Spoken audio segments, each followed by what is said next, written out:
짠! 자, 우리 오늘 들어가는 부분은 이제 전기에너지 발생과 이용에 대한 부분 같이 정리를 해보도록 하려고 합니다. 이 전기에너지에 대한 부분을 오늘 쭉 다 정리를 하고 나면 그 다음 강으로 넘어가서 끝난 게 아니에요. 이제 전기에너지 전환과 소비 전력으로 들어가는 부분까지 다 연계가 됩니다. 오늘 정신 똑바로 차리고 수업을 들어... 첫 번째로 들어가는 부분에 이제 모식도를 한번 같이 보도록 할 건데, 결국에는 우리가 지금 보고 있는 부분이 여러 가지 에너지에 대한 부분, 전 시간에 역학적 에너지에 대해서 공부를 했죠. 여러 종류의 에너지가 이제 앞으로 계속해서 등장을 하면서 서로 뭐가 가능하다, 전환이 가능하다라고 하는 부분을 끊임없이 선생님이 여러분들 머릿속에다가 주입을 시킬 거야. 알겠니? 전환된다라는 거에다가 너희들이 항상 초점을 맞춰놔야 돼. 그래서 여기 지금 보면은 전기에너지라고 하는 아이가 등장을 하고 맨 마지막에 운동에너지가 지금 나와 있거든요. 중간에 생뚱맞게 자기력이라고 하는 이 힘에 대한 얘기가 지금 나와 있는데, 결국에는 전기에너지가 자기력을 얻게 되면서 운동에너지로 전환되고, 운동에너지가 자기력에 의해서 전기에너지로 전환되고, 예, 왔다리 갔다리가 가능하다는 얘기예요. 이쪽으로 가는 게 가능하다? 그럼 반대 방향으로 가는 것도 가능한 거야. 무슨 말이지, 가? 그래서 여기 지금 보면은 전기에너지가 공급이 돼요. 이걸로 우리가 운동에너지를 만들어낼 수 있다라는 얘기인데, 결국엔 전환이 되는 거거든. 이걸 이용한 기기, 응? 기계를 우리가 뭐라고 얘기하냐? 전동기라고 얘기해요. 전기, 콘센트에다가 플러그를 꽂아서 혹은 건전지를 연결을 해서 움직일 동자, 물체를 움직이겠다는 얘기지? 그러한 기기를 우리가 전동기라고 얘기를 합니다. 그래서 우리 가전제품 중에서 가장 대표적인 게 뭐 선풍기라든가, 콘센트에다 플러그 꽂잖아요? 선풍기 날개가 돌아갑니다. 그쵸?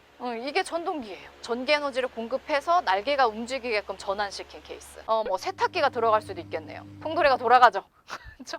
이런 것들을 얘기하는 거야, 전동기. 아, 그러면 이런 식으로 전기 에너지가 운동 에너지로 전환이 된다고? 그러면 반대 방향으로 움직이는 케이스도 가능하지 않을까? 이제 과학자들이 여기에다 이제 초점을 맞추기 시작을 한 거지. 우리가 기본적으로 가전제품을 사용을 한다라고 얘기를 했을 때, 콘센트에다 플러그를 꽂거나 혹은 건전지를 이용하는 게 가장 기본적인 메커니즘이라고 생각을 했어요. 그런데 반대 방향으로 가게 되면 어떤 현상이 벌어지냐? 우리가 건전지를 준비하지도 않았고 콘센트에다 플러그를 꽂지도 않았는데도 불구하고 전기 에너지가 발생되는 거지. 너무 신기한 현상이지. 이걸 패러데이라고 하는 학자가 열심히 연구를 해서 실질적으로 그 전자기 유도라고 하는 현상을 만들어냈죠. 발견했죠. 운동에너지를 제공을 해서 전기에너지로 발생시킬 수 있는 게, 여기는 전동기였죠. 아래쪽은 발전기예요. 많이 들어봤을 거예요. 건전지 준비 안 해도 돼. 내가 뭔가 움직인다라고 하면, 뭔가 속력을 주어준다라고 하면 얘네들 전기 에너지를 이렇게 만들어내더라. 근데 실질적으로 생성을 한 겁니까? 아니죠. 에너지가 전환된 거예요. 운동 에너지가 전기 에너지로. 그래서 이 발전기의 대표적인 거, 우리가 평상시에 사용하는 게 이제 교통카드 단말기. 카드를 단말기에다가 찍으면 띡 소리와 함께, 그치, 우리가 통과할 수 있는 거지. 이런 것들을 얘기하는 거예요. 대표적인 거 발전기. 혹은 그 자전거 같은 경우에 보면 그 발전식 그 페달을 막 밟잖아요. 이게 운동 에너지가 제공이 된 거예요. 그럼 전조등에 불이 켜져요. 이것도 발전기예요. 페달을 밟았을 뿐인데 운동 에너지가 지금 제공이 된 거죠. 그렇죠? 그게 전기 에너지로 바뀌면서 전조등에 불이 켜진다고요. 선생님이 한번 그 자전거 타봤는데, 일산 호수공원에 15이라고 하는 이제 자전거가 있거든요. 근데 정말 페달을 열심히 밟아야지 불빛이 좀 환하게 비춰지더라고요. 살짝 밟으면 이게 불이 나오다가 꺼져요. 그건 조금 불편해.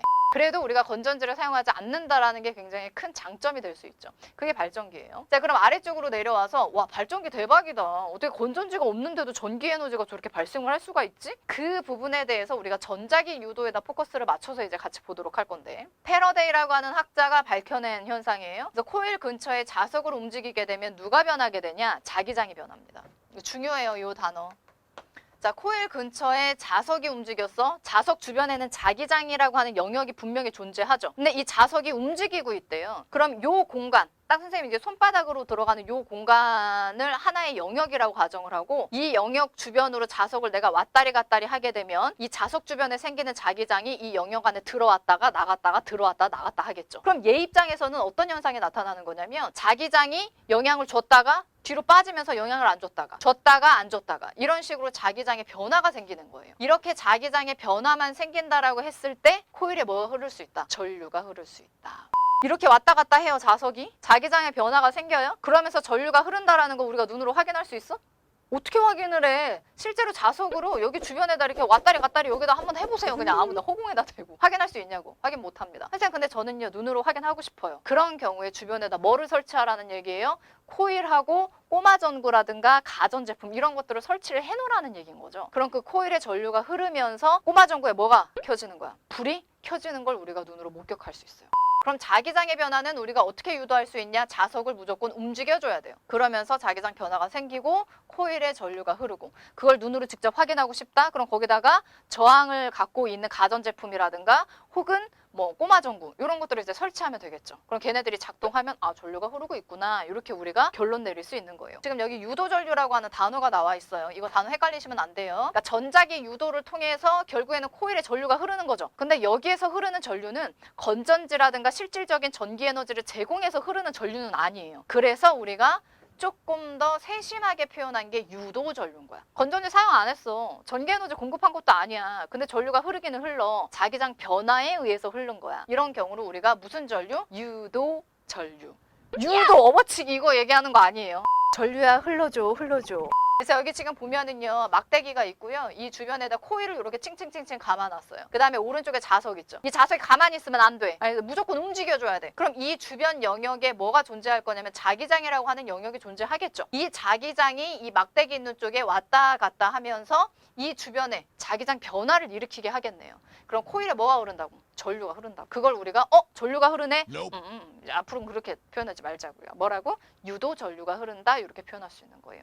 이 중간에 G라고 쓰여져 있는 거는 검전기를 얘기하는 건데 검전기라는 거는 전류가 흐르는지 안 흐르는지 확인할 수 있는 기기를 얘기하는 거예요. 바늘이 움직여요. 전류가 흐르면. 그래서 여기 지금 보면 N극을 가까이 한다라고 지금 얘기를 하고 있죠. 가까이 하던 멀리 하건 상관없어요. 여하튼간 자석이 움직이기만 하면 돼요. 그래서 시험 문제상에서도 실제로 그렇게 나올 겁니다. 자석이 움직이냐 안 움직이냐 뭐 요딴 얘기들. 자석을 가만히 둔다. 자석이 정지되어 있다. 무조건 틀려. 코일. 밀어내는 방향으로 뭐가 흐르게 될 거냐면 유도 전류가 흐르게 되겠죠. 선생님 이 밀어내는 방향 이건 뭐예요? 이건 몰라도 돼요. 교과서 개정되기 전에는 조금 더 자세히 가르쳐줬거든요. 교과서 개정됐죠. 우리가 굳이 옛날 걸 따라갈 필요가 없죠. 그쵸? 우리는 신세대니까.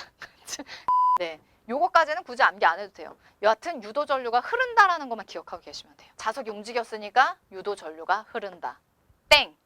자 그럼 유도전류 세기를 내가 좀 조절을 해주고 싶어. 요거는 너희들이 알아둬야 되는 부분 중에 하나인데 유도전류를 좀 세게 해주고 싶다 라고 하면 자석을 센 거 쓰면 돼요. 어떤 자석일수록? 센 자석일수록. 그 다음에 자석의 움직임이 이왕이면 빠른 게 좋아요. 빠를수록. 그 오락실 가면 너희들 버튼 누를 때 최대한 빨리 이렇게 눌러줘야 되는 거 있지? 그러니까 자석도 빠른 속도로 움직이게 되면 더 센 전류가 흘러요. 그 다음에 감은 코일 수가 많을수록 영향을 더 많이 받아요. 많을수록. 자, 세 가지로 정리를 했어요. 그래서 유도전류 세기를 세게 할 수 있는 방법으로 옳은 것을 모두 고르시오. 하나, 둘, 셋 이렇게 여러분들 보기상에서 정답 추려낼 수 있으시면 됩니다. 아시겠죠? 자, 그 다음에 이제 두 번째 발전기로 들어가는 부분. 전동기는 우리가 그 전에 이제 전 단원에서 다 공부를 했었던 부분이에요. 저학년 때. 그러니까 전기에너지 파트 할 때 전동기를 했었어. 그래서 전동기는 더 이상 할 필요가 없고 우리는 어디에다가 포커스를? 발전기에다가. 그래서 발전기에 대한 부분을 다시 한번 정리를 해서 보겠다는 얘기죠. 그래서 여기 지금 보면 코일을 회전시키겠대요. 코일을 회전시킨다라는 거는 그 주변에 자석이 있는 상태에서 여기에 지금 코일이 칭칭칭칭 감겨져 있는 막대기가 있는 거야. 얘네들이 돌아가는 거야. 그러면 자석 주변에 자기장이 있을 거고 여하튼 코일이 돌아가기는 하나 이 코일 한 부분이 처음엔 N극 쪽에 있다가 S극 쪽에 있다가 다시 N극 쪽에 있다가 S극 쪽에 있다가 자기장의 변화가 분명히 생기고 있는 거. 맞죠? 그렇죠? 자기장의 변화가 생기는 거예요. 반드시 주변에 자석이 이렇게 존재해야 됩니다. 그럼 코일에 뭐가 흘러요? 유도전류가 흐른다고. 선생님이 이거 노트 쓰고 나서 보니까 칸이 너무 작더라고. 미안해. 그래서 이 코일에 유도전류가 흐르는 이 현상은 누구에 의해서? 전자기 유도에 의해서. 누가 발견했어? 패러데이.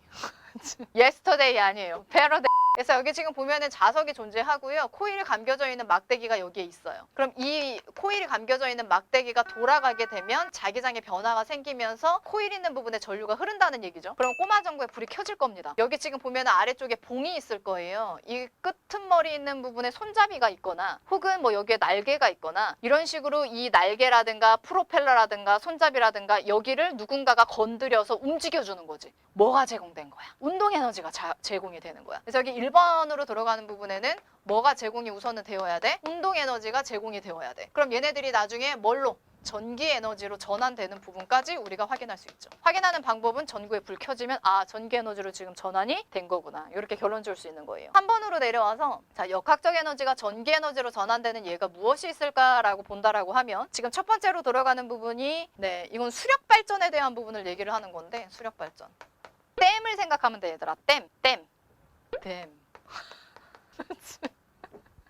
그쵸? 약간 용어 같은 느낌이 있어요. 위에서 물이 낙차해서 떨어지죠. 그쵸? 그럼 분명히 위쪽에 있었다라고 하는 것은 위치 에너지가 존재했었다라는 얘기예요. 그쵸? 이 위치 에너지가 떨어지면서 운동 에너지로 전환되죠. 그러면서 전기 에너지로까지 전환이 가능하더라. 이걸 여러분들 기억을 해두시면 되겠고요. 그 다음에 두 번째로 들어가는 부분은 풍력 발전에 대한 부분을 얘기를 할 건데 날개가 이렇게 있어요. 그쵸? 근데 바람이 불으면서 이 날개가 돌아가는 거야. 그럼 운동 에너지가 지금 발생이 된 거죠. 이 운동 에너지가 뭘로 전환될 수 있어? 전기 에너지로 전환될 수 있죠. 이러한 장소는 우리가 발전소 이렇게 표현하는 거야. 장소, 발전소. 그 다음에 그러한 기기가 있다라고 하면 그건 발전기가 되는 거예요. 단어 헷갈리지 마세요. 그래서 우리가 여기까지 해서 전기 에너지 발생과 이용에 대한 부분을 같이 봤습니다. 다음 강으로 들어가시게 되면 전기 에너지 전환, 그 다음에 소비 전력에 대한 부분도 같이 볼 겁니다. 다 기억하고 계셔야 돼요. 다음 강에서 보도록 할게요. 안녕.